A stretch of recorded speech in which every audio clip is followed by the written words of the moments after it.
Hello everyone, welcome back to Magnet Brains. This is Swati, your English educator. What are we doing today? We are going to continue class 7 Engaging English का 17th chapter. The name of the chapter is Miss Smith and the Black Pearl, written by Maureen Lee.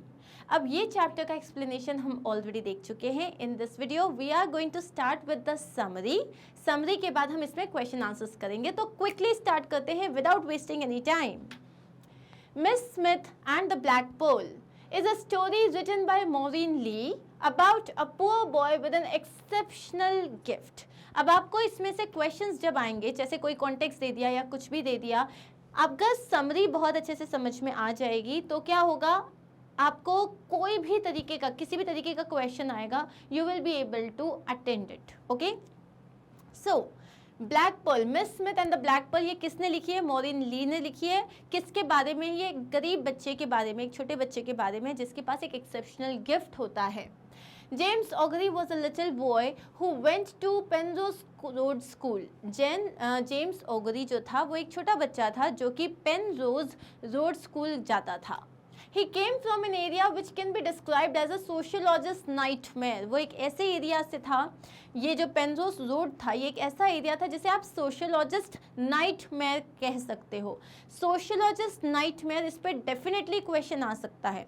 इसका मतलब होता है एक ऐसा area जो बहुत ज़्यादा बैकवर्ड है, एक ऐसा एरिया जहाँ पे बहुत ज़्यादा मतलब गरीबी है, वहाँ पे भूखमरी है, वहाँ पे क्लीन ड्रिंकिंग वाटर नहीं है, वहाँ पे बहुत ज़्यादा डिसीजेस हो सकती हैं. बेसिकली जो हम बोलते हैं ना बस्ती का जो एरिया होता है उस तरीके का एरिया. इसको एक सोशोलॉजिस्ट नाइटमेयर इसलिए कहा है क्योंकि जब हम एक सोसाइटी की बात करते हैं, हम डेवलपमेंट की बात करते हैं, तो हम ऐसी जगह की बिल्कुल बात नहीं करते. तो but he was indeed a gifted child. वो एक बहुत ही मतलब छोटी सी जगह से आया था, but he was a gifted child, मतलब उसके पास एक्सेप्शनल गिफ्ट था. Miss Smith was class 11th form teacher. अब हम मिस स्मिथ के बारे में समझते हैं. मिस स्मिथ कौन थी? वो क्लास 11 की फॉर्म टीचर थी. She was a wonderful teacher who taught her students spellings, sums, how to read and draw stories and also dance. तो मिस स्मिथ जो थी वो एक बहुत ही अच्छी टीचर थी जो अपने स्टूडेंट्स को काफ़ी सारी चीज़ें पढ़ाती थी, जैसे sums, spellings, how to read stories, how to draw stories, और उसके अलावा वो डांस भी सिखाती थी. Her students danced with her on her rhythm, totally mesmerized with her way of teaching.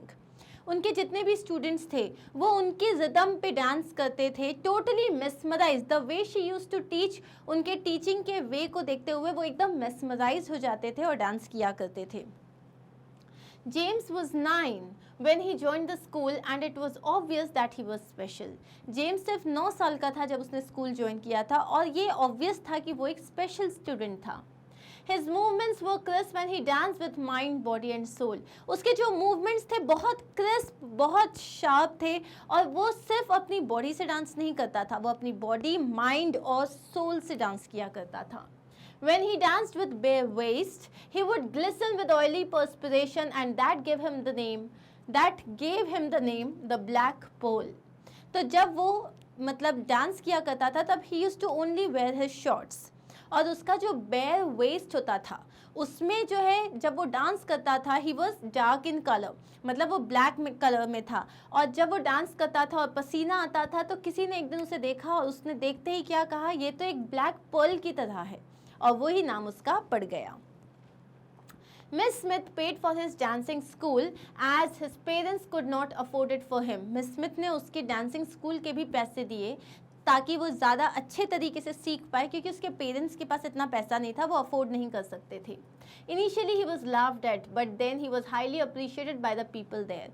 पहले तो वहाँ जो डांसिंग स्कूल के जो लोग थे उन्होंने उसका मजाक उड़ाया, looking at his bare feet, bare waist, लेकिन बाद में जब उसका डांस देखा सबने उसे बहुत अप्रिशिएट किया.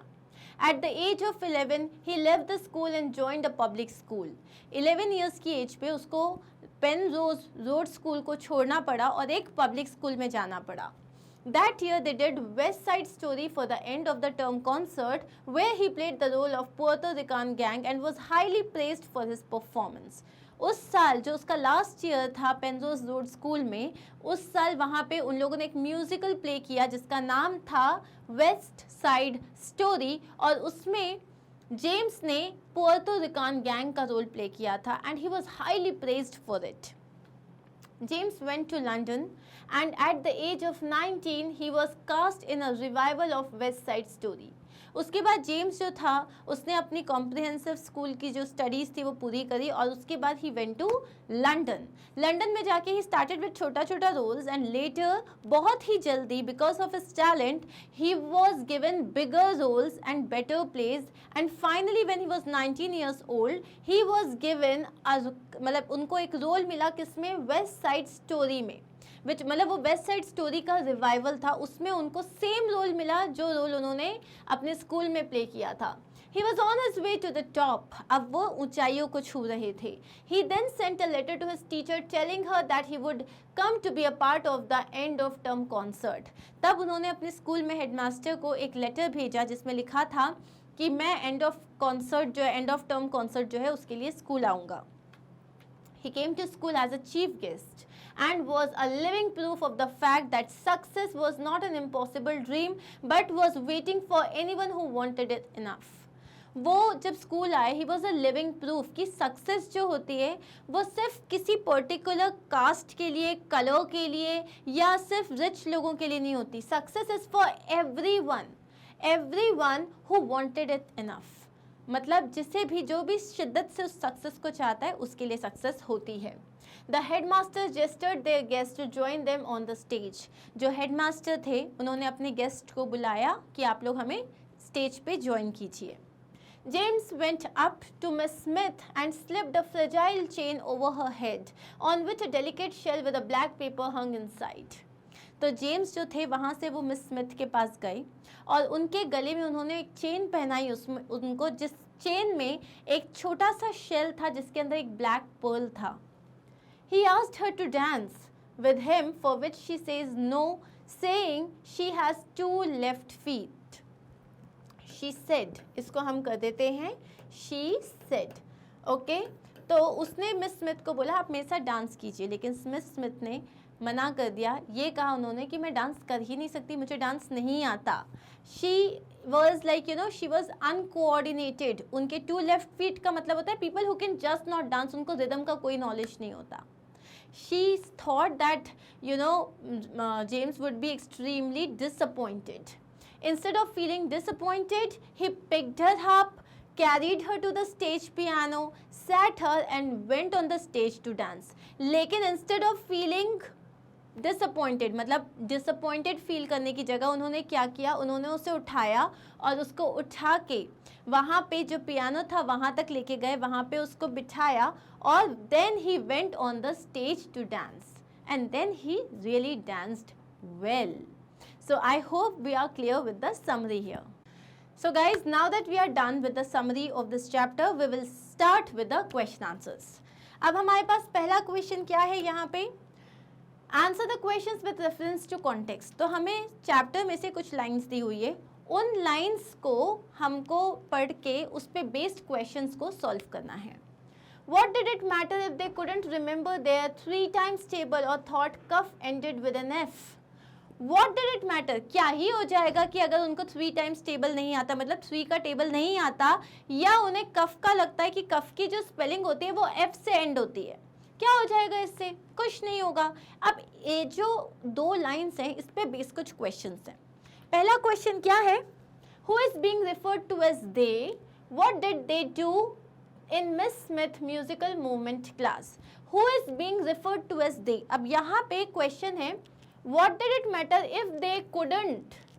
अगर उन्हें 3 टाइम्स का टेबल नहीं आएगा, 3 टाइम्स टेबल नहीं आएगा या उन्हें स्पेलिंग नहीं आएगी, तो हम किसकी बात कर रहे हैं? हम स्टूडेंट्स की बात कर रहे हैं. पेनरोज रोड स्कूल की हम के स्टूडेंट्स की बात कर रहे हैं. तो यहाँ हम क्या लिखेंगे, हम जो ये दे है ये क्लास 11th के जो स्टूडेंट्स हैं हम उनकी बात कर रहे हैं. So who is being referred to as they?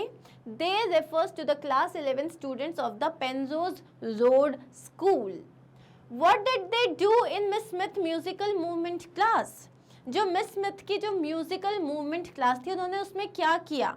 सो ये जो है, ये पूरा आंसर जो हमें बुक में बहुत ब्यूटीफुली दिया हुआ है, फिगर ऑफ मतलब बहुत सारी फिगर्स ऑफ स्पीच को यूज करते हुए हम उसी तरीके से इसका आंसर देंगे। They move to the music on miss Smith's record player. जो मिस स्मिथ का जो रिकॉर्ड प्लेयर था, मतलब जो उनका जो भी स्पीकर्स थे जो उनके रिकॉर्ड प्लेयर, उसमें जब म्यूजिक बज रहा था तो वो मूव कर रहे थे। And imaginated that they were trees, and imaginated they were trees, and imaginated, अब यहाँ पे क्या बोला है, इमेजिनेटेड की जगह हम लिखते हैं इमेजिन्ड, ये गलत हो गया है, and imagined they were trees. और उन्होंने क्या इमेजिन किया कि वो सब जो है पेड़ की तरह हैं, बटरफ्लाइज और गैजलेस, जैसे पेड़ जो अपनी जो ब्रांचेस है वो स्विंग करता है, उस तरीके से वो स्विंग कर रहे थे। कभी उन्हें लग रहा था वो बटरफ्लाइज हैं, बटरफ्लाइज की तरह they were like doing the leaps and they were moving around, और दे वर गैजलास, जो मतलब जो एंटेलोप्स होते हैं, सो वो उस तरीके से जो है मूव कर रहे थे। They hung out their hands like branches, उन्होंने they hung out their hands like branches, kick their legs, तो उन्होंने जैसे हम डांस में किक करते हैं तो उन्होंने किक किया, as if you know they were like totally into the rhythm.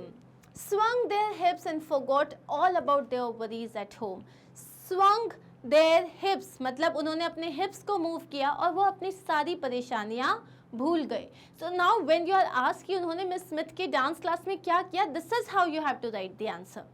पूरा जो है बहुत ही ब्यूटिफुली इमेजिनेटिव स्पीच में लिखना है। ओके, नेक्स्ट क्वेश्चन है, how did miss Smith encourage them. Miss Smith ने उन्हें एनकरेज कैसे किया। Miss Smith coaxed them gently, she almost hypnotized them into dancing in her class।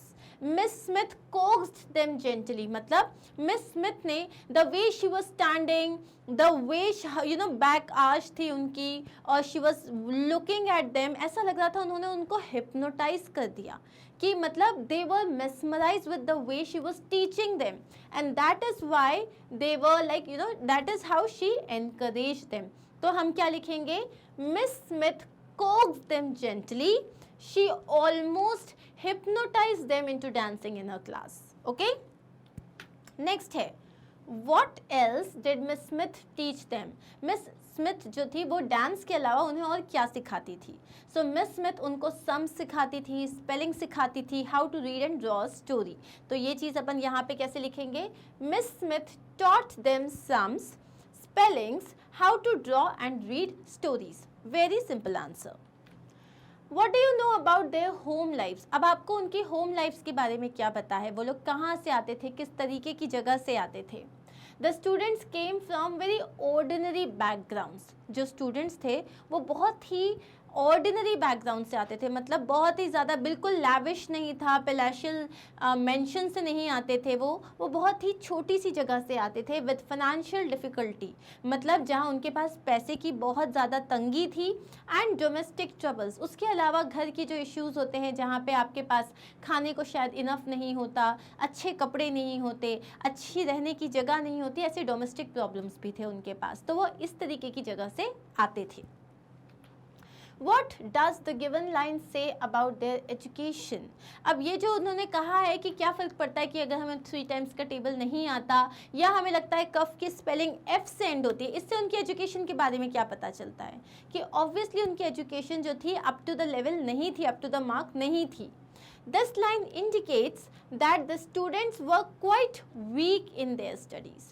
ये लाइन ये बताती है कि जो स्टूडेंट्स थे वो अपनी पढ़ाई में काफ़ी जो थे कमज़ोर थे, and did not know simple tables and basic spellings, और उनको simple tables और basic spellings भी नहीं आती थी। Now we have got another context। अब हमारे पास जो सेकंड क्वेश्चन है वो क्या है, there was never another end of term concert like West Side Story। जो जब जेम्स ऑगरी जो था उसका जब लास्ट ईयर था पेनरोज रोड स्कूल में, तब उन्होंने कौन सा कॉन्सर्ट किया था, वेस्ट साइड स्टोरी, और इसमें लिखा हुआ है कि उस जैसा कॉन्सर्ट फिर कभी उस स्कूल में नहीं हुआ। तो पहला क्वेश्चन है, which concert is being referred to in the given lines. तो ये जो लाइन में हम कौन से कॉन्सर्ट की बात कर रहे हैं, हम बात कर रहे हैं एंड ऑफ टर्म कॉन्सर्ट की, जिसमें उन्होंने वेस्ट साइड स्टोरी जो है उसको परफॉर्म किया था। The end of term concert is being referred to here। यहाँ पे हम end of term concert की बात कर रहे हैं। The students of Penrose Penrose road school performed West Side Story. तो जो स्टूडेंट्स थे पेनजोस रोड स्कूल के, उन्होंने वेस्ट साइड स्टोरी को परफॉर्म किया था। Are we clear with the answer? आगे बढ़े।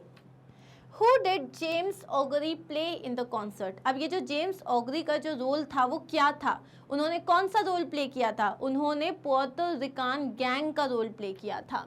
James Augrey played the role of Puerto Rican gang.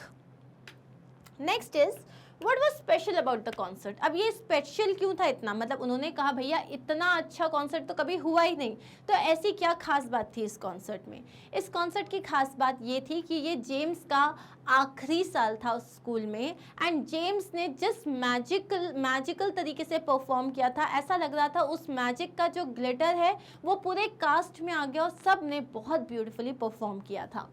It was James' last performance as a student of Penrose Road School as he had to move to a public school now. तो हमने सबसे पहले क्या लिखा कि ये जो था जेम्स का लास्ट परफॉर्मेंस था as a student of Penrose road school. क्यों? क्योंकि उसको अब एक पब्लिक स्कूल में मूव करना था। He danced like magic and through his dance thanked his teacher Miss Smith. वो उसने एक मैजिकली डांस किया, एकदम मैजिक की तरह डांस किया और अपने डांस के थ्रू अपनी टीचर जो कि मिस स्मिथ थी उनको थैंक यू बोला। What was the reaction of James parents? अब जेम्स के जो पेरेंट्स थे उनका रिएक्शन क्या था? James mother shed more than a few tears seeing her son dance and sing so beautifully, and his father had a lump of pride in his throat. तो James की जो mother थी उन्होंने काफ़ी आंसू जो थे शेड किए। वो किस चीज़ के लिए थे? ये देखते हुए कि उनका बेटा कितनी ब्यूटीफुली सिंग और डांस कर रहा है। और उसके जो फादर थे, he had a lump of pride in his throat, मतलब जो प्राउड फील कर रहे थे उसकी वजह से उनका गला भर आया था। Clear with the answer? आगे बढ़े। He will never let you down, let him go to London if that's what he wants, it's what he was born for. वो जो है वो कभी आपको निराश नहीं करेगा। अगर वो लंदन जाना चाहता है तो आप उसे लंदन जाने दें, वो इसी चीज़ के लिए बना है। अब ये पहला क्वेश्चन है, ये किसने किससे कहा था? Who is speaking to whom in these lines? ये लाइन्स कही थी मिस स्मिथ ने मिसेस ऑगरी से, जो कि जेम्स की मदर थी। So Miss Smith is speaking to Mrs Augrey, James mother. Simple. In response to what statement did she say these lines? तो मिस स्मिथ ने ये लाइंस क्यों कही थी? सो इफ़ यू रिमेंबर, जो मिसेस ऑगरी थी वो मिसेस स्मिथ के पास आई, उन्होंने कहा जेम्स जो है लंदन जाना चाहता है, और वो काफ़ी परेशान थी ये सोच के कि वो अपने बेटे को जो इतना यंग है उसको अचानक से इतनी बड़ी सिटी में कैसे भेज सकती हैं। And that too he says that उसको यूनिवर्सिटी नहीं जाना है, उसको डांस परस्यू करना है। तब मिस स्मिथ ने कहा था कि आप उसे जाने दें। So we will write the same answer. When James mother told, okay, when James mother, तो यहाँ पे हम एक अपोस्ट्रोफी लगाएंगे, जेम्स की मदर। सो जेम्स के बाद जेम्स की का मतलब ये हो जाएगा, अगर हम ऐसे लिखेंगे तो ये you know James and S, तो ये it won't sound good, it won't look good. आप इसको नहीं लिखोगे क्योंकि इसमें ऑलरेडी लास्ट में एस है। तो तरीका क्या होता है, आपको बस एक अपोस्ट्रोफी लगाना है। When James' mother told Miss Smith that he wants to go to London to pursue his dreams, जब मतलब जेम्स की जो मदर थी उन्होंने मिस स्मिथ को बताया कि वो जो है वो लंदन जाना चाहता है अपने ड्रीम्स को परस्यू करने के लिए, मतलब अपने ड्रीम्स को अचीव करने के लिए, miss Smith said the above lines. तब मिस स्मिथ ने ये लाइन्स कही थी। What did he want to do in London? James London जाके क्या करना चाहता था?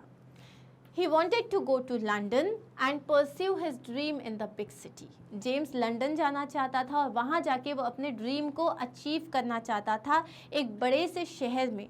छोटे शहर में वो बहुत अच्छा डांस करता था, he was the best, लेकिन उसको और सीखना था और वो लंदन जाना चाहता था। He wanted to be able to sing and dance on a bigger platform.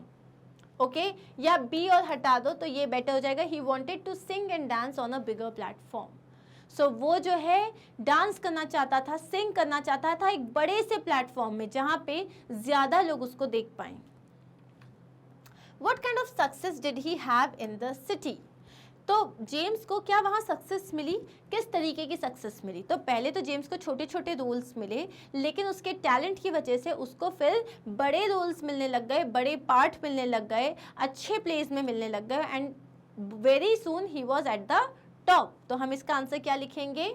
James started small, James ने छोटे छोटे रोल से स्टार्ट किया, but he was quickly picked out, लेकिन उसको बहुत जल्दी पिक कर लिया गया for bigger and better roles, बड़े और बहुत अच्छे रोल्स के लिए, and soon he was on the top, और बहुत ही जल्दी वो कहाँ था? एकदम टॉप पे, मतलब ही हैड अचीव्ड सक्सेस। अब है आपके पास next context. Miss Smith told everyone on no account must they be nervous because of James Augury. Miss Smith ने सबको बता दिया कि कुछ भी हो जाए, just because James Augury आ रहा है आप लोग नर्वस नहीं होगी। तो ये Miss Smith सबसे पहले क्वेश्चन है, where was James Augury going to come and what on what occasion? James augury कहाँ आ रहा था और किस ओकेशन पे आ रहा था? जेम्स ऑगरी वापस अपने स्कूल आ रहा था, पेनजोस रोड स्कूल, और क्या अटेंड करने आ रहा था?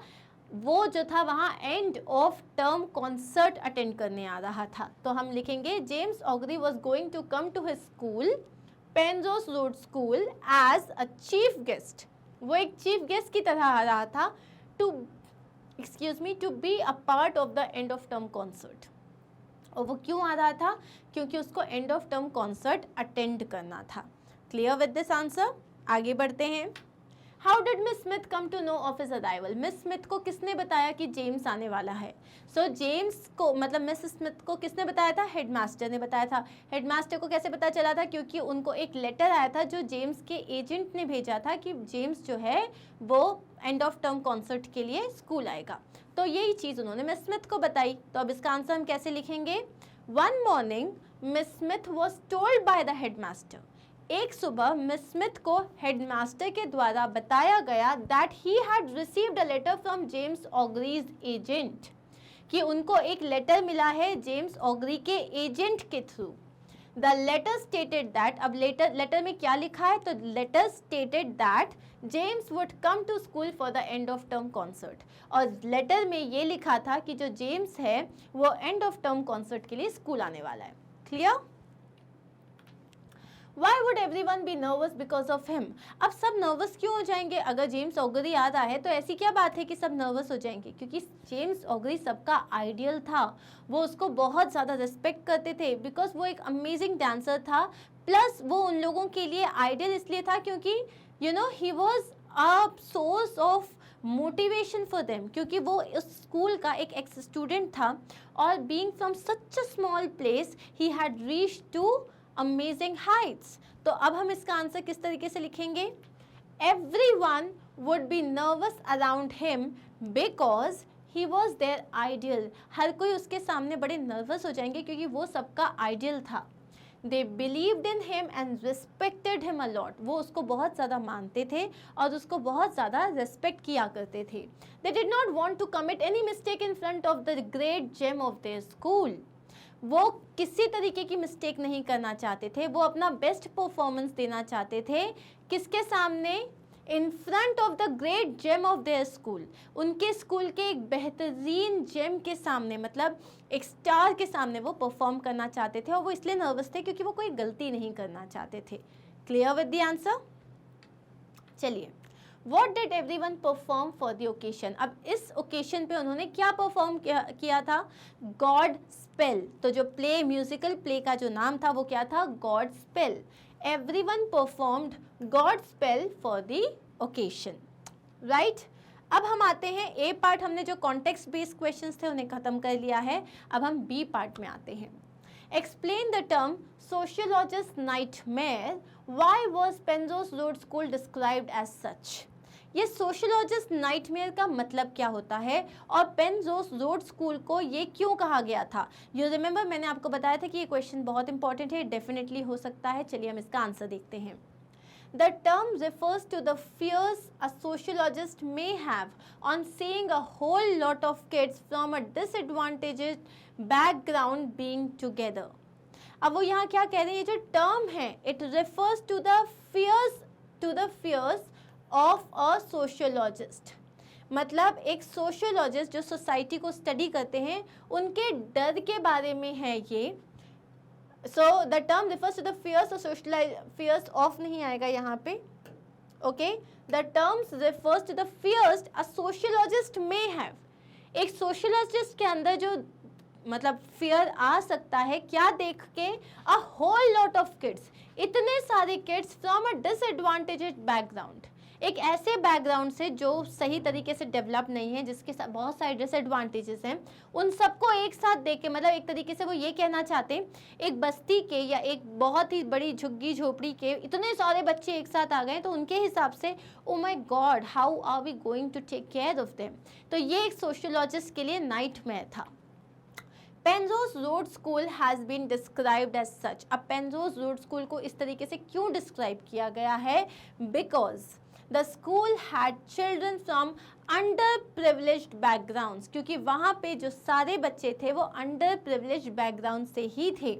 Where there was a lot of domestic trouble and serious financial issues which affected the children. जहाँ पे बहुत ज़्यादा डोमेस्टिक प्रॉब्लम्स थी और सीरियस फाइनेंशियल इश्यूज थे, मतलब उनके पास पैसों की भी बहुत ज़्यादा तंगी थी, जिसने चिल्ड्रन को, ये सारी प्रॉब्लम्स ऑब्वियसली चिल्ड्रन को बहुत ज़्यादा इफेक्ट करती हैं.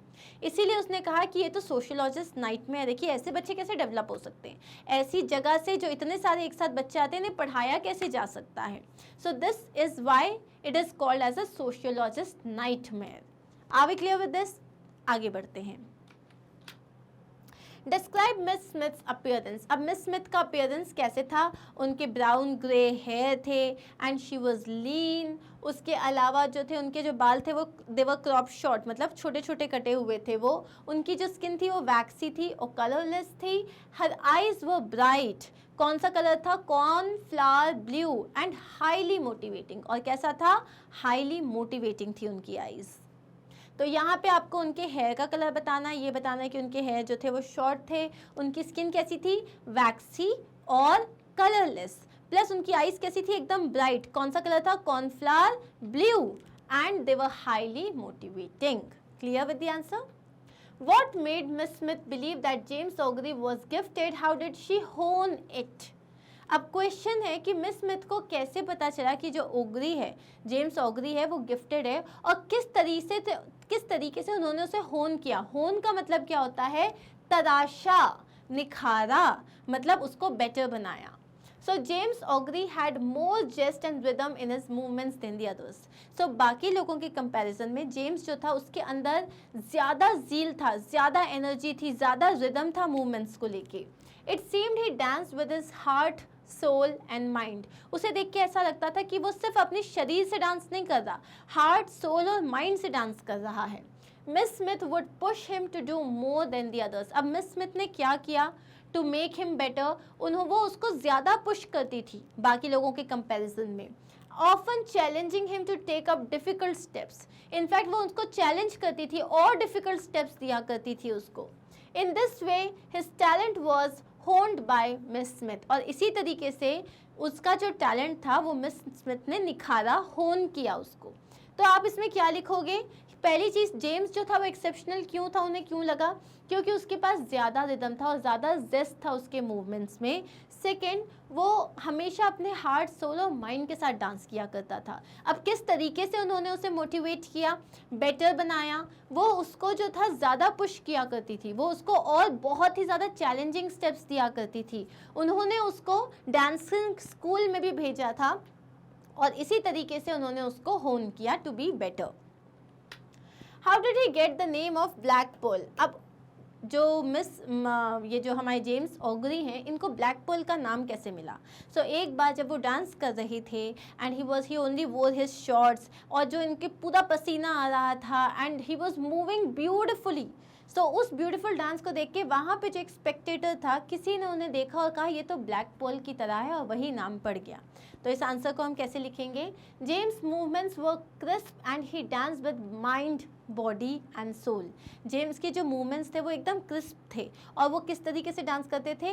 पूरी मतलब अपनी आत्मा से डांस किया करते थे. When he dance with bare waist, जब वो बेयर वेस्ट के साथ डांस कर रहे थे, ही वुड ग्लिसन, जब वो मतलब उस तरीके से जब वो डांस किया करते थे, he would glisten with oily perspiration, तब वो मतलब जो है उनके बॉडी में जो एकदम ऑयली पर्सपिरेशन, मतलब जो स्वेट आता था उसकी वजह से वो ग्लिस्टन करते थे, मतलब वो चमकते थे, and that gave him the name black pearl, और उसकी वजह से उन्हें क्या नाम मिला, black pearl. What role did Miss Smith play in honing James' talent? अब मिस स्मिथ का क्या रोल था इन होनिंग जेम्स टैलेंट? अब ये सेम क्वेश्चन है, मतलब जिसमें हमने बताया है, तो इसको हम थोड़ा और एलैबोरेट वे में बताएंगे। Miss Smith had a major contribution to James success. Miss Smith का एक बहुत बड़ा हाथ था जेम्स की सक्सेस के पीछे। She always demanded more from him and sharpened him to be better and better. वो हमेशा उससे ज़्यादा डिमांड करती थी और उसको बहुत ज़्यादा होन करती थी, शार्पन करती थी, नरिश करती थी to be better and better. She paid for his dancing school so that he can learn better. वो उन्होंने उसके डांसिंग स्कूल के पैसे भी दिए ताकि वो और अच्छे से सीख पाए. She supported and motivated him. She supported and motivated him like an ideal teacher. उन्होंने उसे सपोर्ट किया और एक आइडियल टीचर की तरह उसे मोटिवेट किया. Clear with the answer? हमें सिर्फ कंट्रीब्यूशन बताना है. सेम आंसर हम लास्ट सेकेंड आंसर जो अभी हमने देखा था उसमें पढ़ चुके हैं. दी ओनली थिंग इज इसमें हमने थोड़ा और इलैबोरेट किया हुआ इस आंसर को. Okay. When did Miss Smith think that James O'Gorry would return to see her? What made her believe so? Miss Smith को कब लगा कि वो जेम्स ऑगरी जो हैं वो उससे वापस मिलने आएंगे, और क्यों लगा उनको ऐसा? Miss Smith was sure that James O'Gorry would return to see her when he will reach top of his career and become a great personality. तो मिस स्मिथ को पक्का पता था कि जेम्स ऑगरी उनसे मिलने आएगा जब वो एक बहुत बड़ी ऊंचाई पे पहुंच जाएगा, एक ग्रेट पर्सनालिटी बन जाएगा. ओके, ये आंसर हम फिर से समझते हैं. Miss Smith was sure that James Augrey would return to see her. वो वापस आएगा उनसे मिलने when he will reach the top of his career, जब वो अपने करियर के टॉप पे पहुंच जाएगा और एक बहुत ही ज़्यादा ग्रेट पर्सनालिटी बन जाएगा, जब लोग उसको जानने लगेंगे, मानने लगेंगे. सेकेंड पॉइंट है what made her believe so. तो what made her believe so क्या लिखोगे आप? जब वो एक बहुत अच्छी पर्सनालिटी बन गया, जब बहुत ज़्यादा जानना, लोग उसे जानने लगे, उसको बहुत बड़े बड़े रोल्स मिलने लगे, वो एक सेलिब्रिटी बन गया, तब उन्हें लगा था कि हाँ अब ये पक्का आएगा. ओके. नेक्स्ट क्वेश्चन है what did James augury gift miss Smith? What did the gift stand for? अब जेम्स ऑगरी ने मिस स्मिथ को क्या गिफ्ट दिया और उस गिफ्ट का मतलब क्या था? तो उन्होंने क्या दिया था? एक चेन दिया था जिसमें एक शेल था और उसके अंदर एक ब्लैक पर्ल था. Right.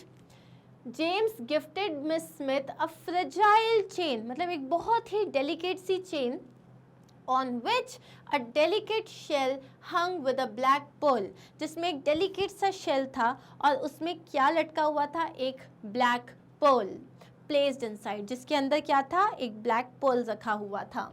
The black pearl inside the shell was a symbol of James O'Grady. अब ये ब्लैक पर्ल क्या था? ये एक तरीके से इट वॉज अ सिंबल, मतलब वो किस चीज़ को दर्शाता है? वो ब्लैक पर्ल किसे कहा जाता था? जेम्स को कहा जाता था. तो उन्होंने एक तरीके से अपना सिंबल दिया था. It was a gift to show his gratitude towards his teacher. वो जो गिफ्ट था वो अपनी टीचर को सम्मान देने के लिए था, अपनी मतलब वो कितना ज़्यादा थैंकफुल थे वो बताने के लिए था. ओके. तो आपको इसमें याद ये रखना है कि सबसे पहले दिया क्या था? एक फ्रेजाइल सी चेन थी with a shell and a black pearl inside it. ये हो गया पहले पार्ट का आंसर. दूसरे पार्ट का क्या आंसर हो जाएगा? जो ब्लैक पर्ल था उस शेल के अंदर, it was a symbol of James Augury. वो जेम्स ऑगरी के होने का सिंबल था, who was known as the black pearl. और ये उन्होंने क्यों दिया? It was a gift to show his gratitude towards his teacher. वो अपने टीचर की तरफ अपना थैंकफुल दिखाना चाहते थे कि वो कितने ज़्यादा थैंकफुल हैं. What startling revelation did Miss Smith make to James O'Grady? अब जेम्स ऑगरी को मिस स्मिथ ने फाइनली स्टेज पे कुछ ऐसी चीज़ बताई जो एक बहुत बड़ी बात थी. क्या बताया? कि उन्हें डांस करना आता ही नहीं है, वो बिल्कुल अनकोऑर्डिनेटेड है. She has got 2 left feet and she can never dance, she can only teach dancing. तो यही आंसर हम लिखेंगे. When James asked Miss Smith to dance with him, she whispered होसली, उन्होंने जो है मतलब एकदम दबी हुई आवाज़ में क्या कहा? That she has got 2 left feet, मतलब वो डांस नहीं कर सकती. She is clumsy and uncoordinated, वो बहुत क्लमजी है, मतलब लड़खड़ा जाती है, सही तरीके से डांस नहीं कर सकती, और वो अनकोऑर्डिनेटेड है, मतलब वो बिल्कुल कोऑर्डिनेट नहीं कर सकती, वो रिदम पे नहीं चल सकती। She could only make other people dance, उन्होंने ये भी बताया वो सिर्फ दूसरों से डांस करवा सकती हैं। This was the startling revelation made by miss Smith, और यही था वो स्टार्टलिंग रेवलेशन, रिवील किया उन्होंने एक सीक्रेट, जो कि क्या था कि मैं डांस नहीं कर सकती, लेकिन she was the best dance teacher. अब है give 2 examples of similes use in the story and explain them. अब स्टोरी में काफ़ी सारे सिमिलीज यूज़ किए गए हैं, 2 सिमिलीज हमने यहाँ लिखे हैं। ही डांस लाइक मैजिक, मतलब उसका डांस जो था वो मैजिक की तरह था। ही मतलब जो जेम्स जो था, here James performance has been compare to magic, उसका जो परफॉर्मेंस है उसे मैजिक से कंपेयर किया गया है। He look like a black pearl, यहाँ पे उसके अपीयरेंस को, जब वो डांस किया करता था, उसे एक ब्लैक पर्ल से कंपेयर किया गया है। Here James appearance is compare to the appearance of a black pearl, यहाँ पे ब्लैक पर्ल जैसा दिखता है वैसे ही जेम्स की अपीयरेंस को उससे कंपेयर किया गया था। ओके अब है think and answer. What are the qualities that made Miss Smith a special kind of teacher? Miss Smith में ऐसी कौन सी qualities थी जिसकी वजह से हम कहते हैं कि वो एक special teacher थी? तो सबसे पहला, Miss Smith was an observant teacher, मतलब वो बहुत ही कीन तरीके से लोगों को ऑब्जर्व करती थी।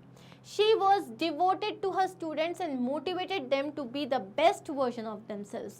वो हमेशा अपने टीचर्स, अपने स्टूडेंट्स की तरफ डिवोटेड थी, मतलब उनके लिए सबसे इम्पॉर्टेंट था कि उनके स्टूडेंट्स जो हैं वो सही तरीके से रहें, सक्सेसफुल हो जाएं, और अगर कोई स्टूडेंट है जिसको ज़्यादा ज़रूरत है तो वो उसको ज़्यादा टाइम देती थी, मतलब वो टोटली डिवोटेड थी। एंड मोटिवेटेड देम, और उन्होंने वो इतना मोटिवेट करती थी ताकि वो they become the best version of themselves, मतलब वो जितना अच्छे से तराश सकती थी उनको तराशती थी। She was demanding so that her students can glisten brighter. वो बहुत डिमांड करती थी ताकि उनके बच्चे जो हैं और अच्छे से निखर पाएँ। They can glisten better, मतलब वो ज़्यादा अच्छे से चमक पाएँ। She considered them as their own. वो उन्हें अपने बच्चों की तरह मानती थी। So these are the qualities that Miss Smith had as a teacher. Next question देख लेते हैं.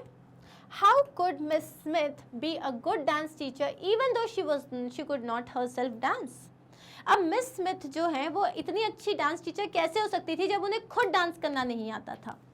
Miss Smith focused and inspired the children to love dance. अब मिस स्मिथ डांस नहीं करती थी, लेकिन वो चिल्ड्रन को फोकस करती थी, उनको इंस्पायर करती थी ताकि वो डांस कर सके। And that was how she was a good teacher, और यही तरीका था जिसकी वजह से वो एक अच्छी टीचर थी।